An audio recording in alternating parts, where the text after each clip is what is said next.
Okay guys, this morning we are doing something different once again. We're going for a little walk downtown in the town center of Cape Coral. This is where they have the farmers markets on Saturday mornings, and in season it's completely different.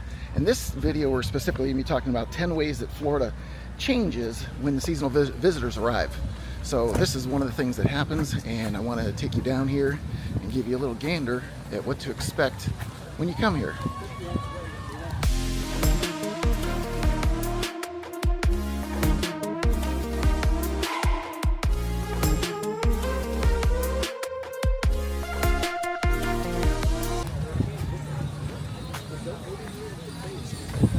So you see all the vendors doing their thing down here, and all the people.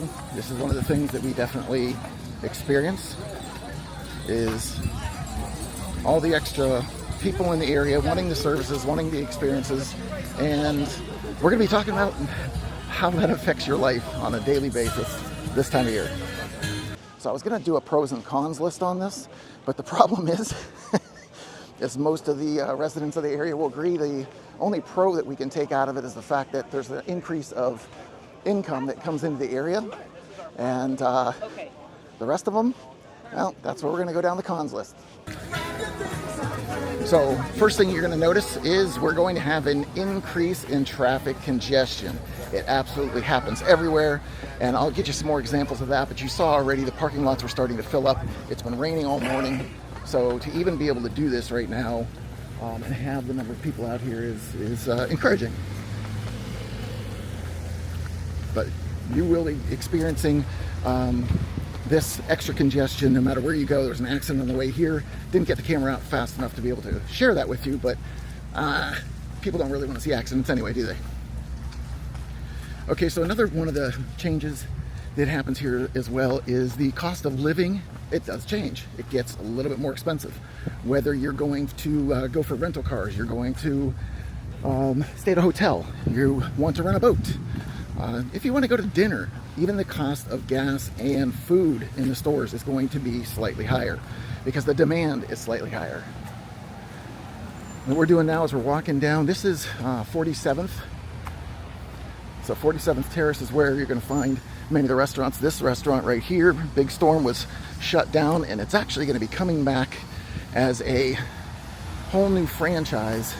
And they're really excited to have it on this corner because this is kind of the epicenter of Cape Coral. This is where you're going to find all the businesses, and you can see all the traffic trying to get in here. And I'm going to cross over and hopefully don't get hit.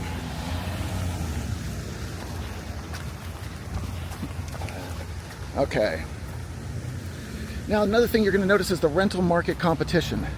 So I tell people all the time, if you're coming to rent and you want to stay for a short time to get used to the area, you've really got to pick your dates, because coming in this time of year, rentals are very hard to come by, especially if you're looking for a single family home, and if you're looking for pool homes or golf access homes. It just gets harder and harder. Prices have come down slightly with rentals, but in season, don't expect any kind of a break because this is our prime time. Nevermind's over here. This is a very good restaurant, but they're changing locations, so that will not be here. And over there you can see 47th Cove. That is where the Sky Bar is going to be when they finish it up. But we're going to continue here out to the main drag, and you'll see all the people.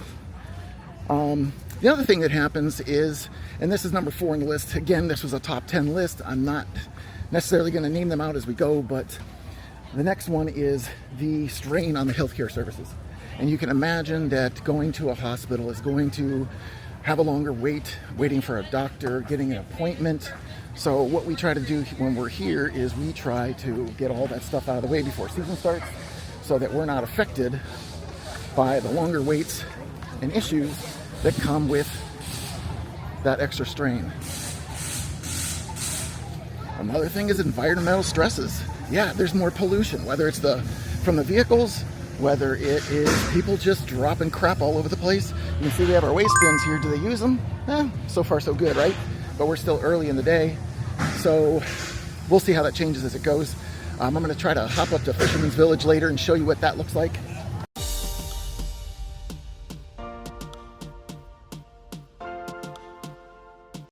But this is just one of the things we have to consider. Also, the water tends to get polluted more. There's a lot more boaters out.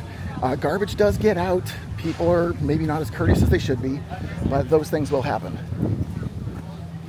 Overcrowding of public spaces and amenities. Well, it's not overcrowded yet, but again, it's been a rainy morning, so sun's not really out yet, and there's a cool breeze. You can see the flags blowing and the treetops blowing. So that's something that we definitely deal with cooler temperatures here. It does keep the numbers down, but it's not keeping anybody from coming here today, is it?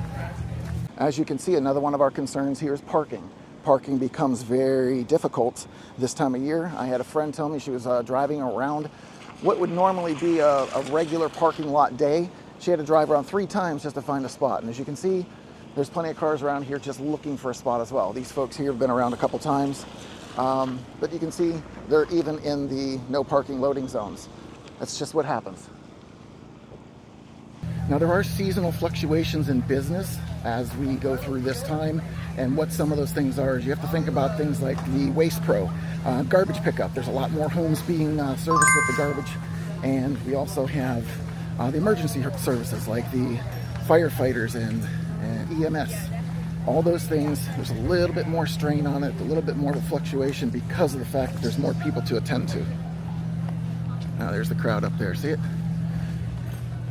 Cultural differences. This is one of the big ones because there's so many different habits and lifestyle differences from place to place, country to country, state to state, even age groups. Everything's done differently.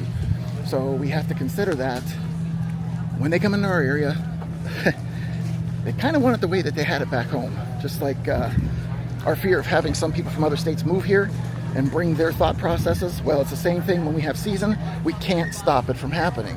It's going to be here. So just know that you have to get along with these people, because if you're going to be out in public like this, that's what's going to happen. You're going to deal with those lifestyle changes, those attitude differences, and those behaviors.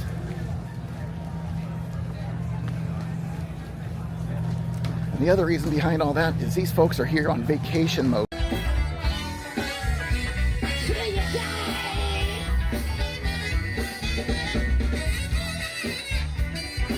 So remember, the speed in which they're doing things is not the speed that you're going to do it per se. And like in my case, you know how much I love the left lane lingerers when I drive. I have to adjust that too, because I have to understand that there's different priorities and there's different places they're trying to be, and there's no time frame for them to be there. So I just have to learn to accept them, just like all of you.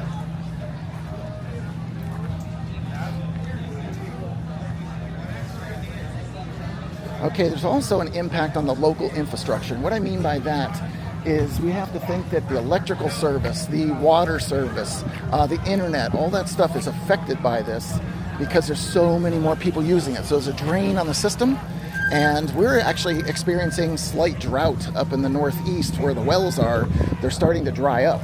So we have to consider that as well. That's a huge change.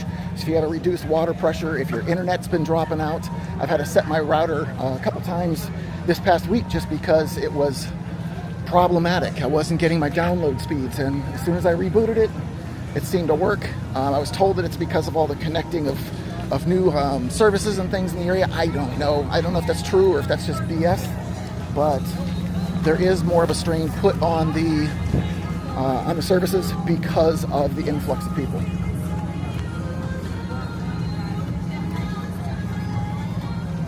Security concerns are going to be there. More people, more crime, and we're not talking violent crime. We're talking petty stuff. We're possibly going to see some uptick in that just because there's more people. There's also going to be less law enforcement to be able to handle it because, well, you see them here. They're here at this particular event. They're here at most of these public events. But you could experience slightly higher crime, although Cape Coral is still the second safest city in the state.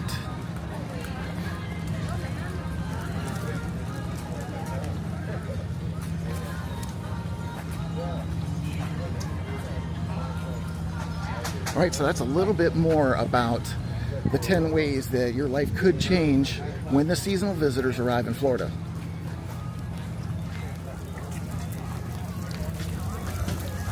So if you'd like more information about anything involving moving to the area, check out one of these other videos. And if you've got a specific question that you need answers to, you've got to call, text, or email, because I've got your back when moving to the Gulf Coast.